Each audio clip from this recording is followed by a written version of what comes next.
So without further ado, I just want to I'll introduce our first fellow here. So Andy Ta is going to present about digital light projection photolithography of plastics and hydrogels. So Andy comes to us from the Digital Fabrication Lab at the Maryland Institute College of Art. He actually has a BA in Economics from 2010 from University of Maryland, and he's 24.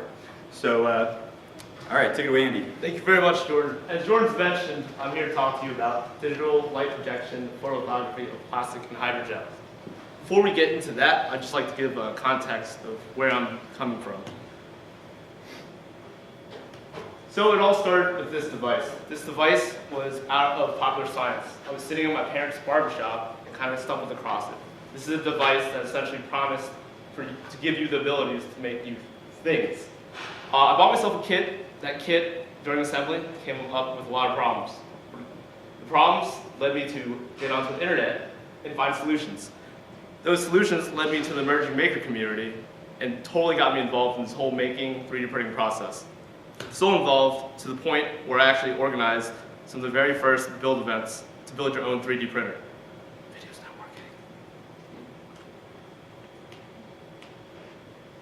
It's playing. Oh, all right. That also led me to exploring different means of making, such as welding.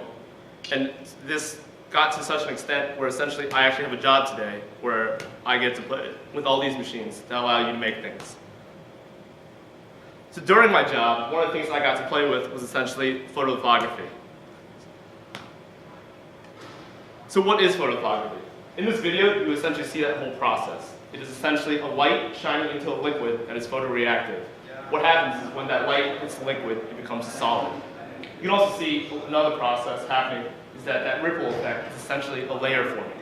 After it projects an image, it moves up a little bit and then sets up for the next layer. So DLP photolithography can be broken up into three components. You have materials, light, and mechanics. Materials is the composition of the end object and the various characteristics that you're looking for in a material. Light is your patterning mechanism as well as the initiator for the liquid to solid transition. And mechanics is what allows for the DLP photolithography process to happen. So let's look at light. Light is essentially what's creating your pattern. In this video, you can see various layers being imaged. You can see that this will eventually be individual layers of your object.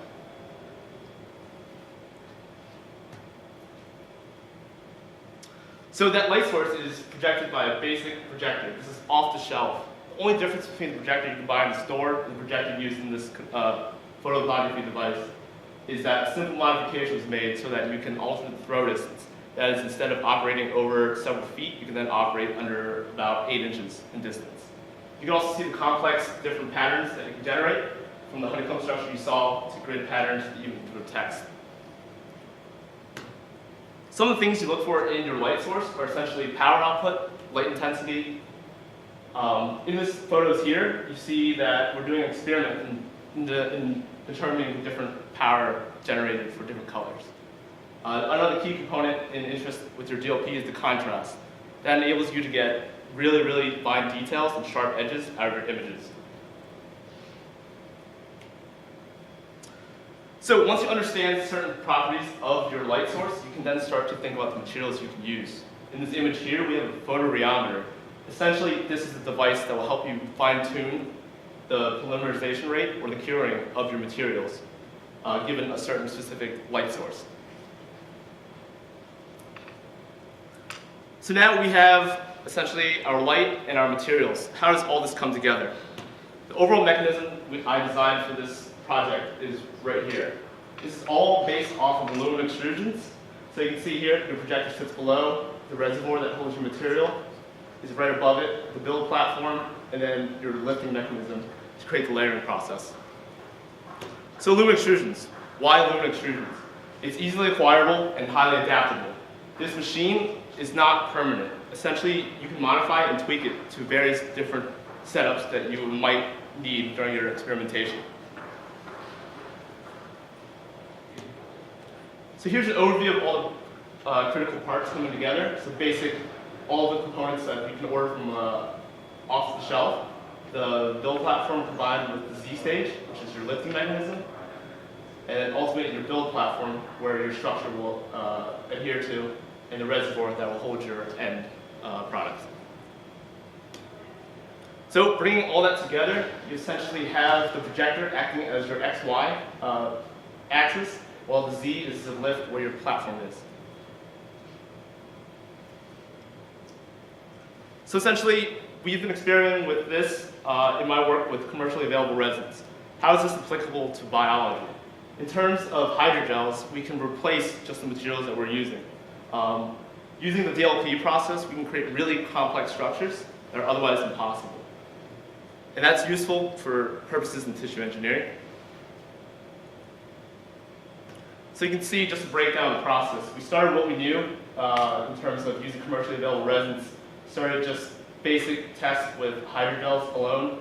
Started to form structures through just light exposure and doing various quantifications of results, and then bridging on to higher complexity models. On that note of complexity, the overall process approach over the past couple weeks was manual initiation of the process, just getting a sample of the hydrogel into various wells, shining a light and seeing what happens. We noticed that it cured, so then we started increasing the complexity of the object into controlled patterns that you see from the AMRI logo, and furthermore, we increased it to using the Miller Lab logo as well. And as of last night, we got our first attempts at using 3D to form this little cube structure here. So AMRI, it's an experiment. You know, we came here with very little to no background in biology. It's about 7 years since the last biology class, 6 years since the last chemistry class. AMRI is really a sound structure for giving us exposure to fields that essentially I probably have no intention of entering. So it also gives us access to scientists such as Jordan, as well as opportunities to really get involved in learning as much as we can in the field in the shortest amount of time. And what it also enables is bringing together experts in the field to just really make things. And one of the big things to take away with AMRI is it's not all about the technology, it's the fact that we are creating accessibility to really high-end research, from labs to short courses to just resources that are really out of the hands of most individual makers. If you want to follow the project, it is a project that's ongoing outside of AMRI. It's mainly focused on the UV, commercially available UV resins, but thanks to AMRI, we've applied it to the bioengineering field. And ultimately, thanks.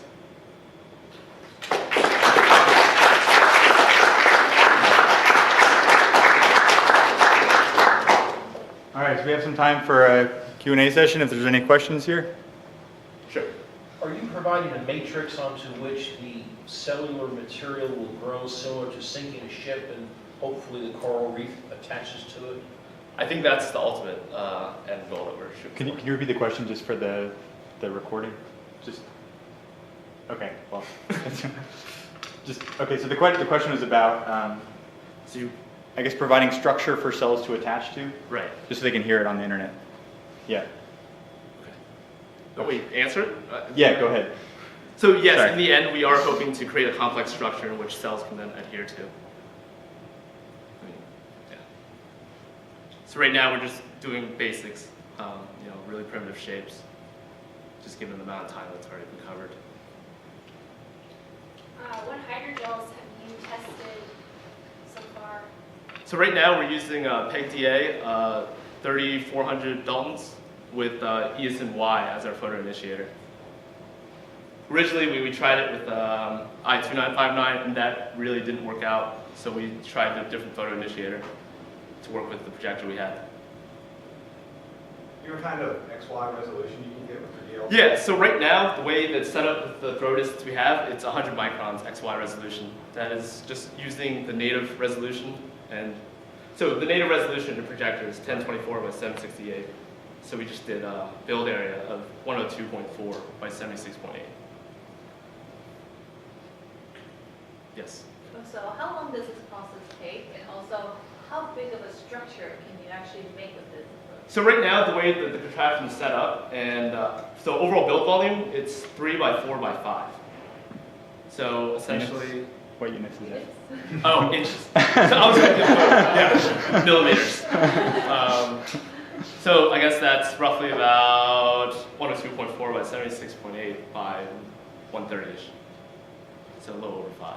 And the second question was, How long it takes? how long? Oh man. So essentially, given what the photoreality gave us, it was about 90 seconds. So 115, but we were kind of overshooting a little bit. Is that like per inch or per millimeter? I guess it was what we were testing at for the gap on that machine was 150 microns.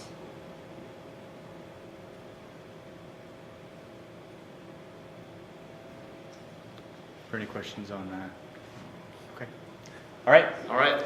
Thanks, Andy. You're welcome.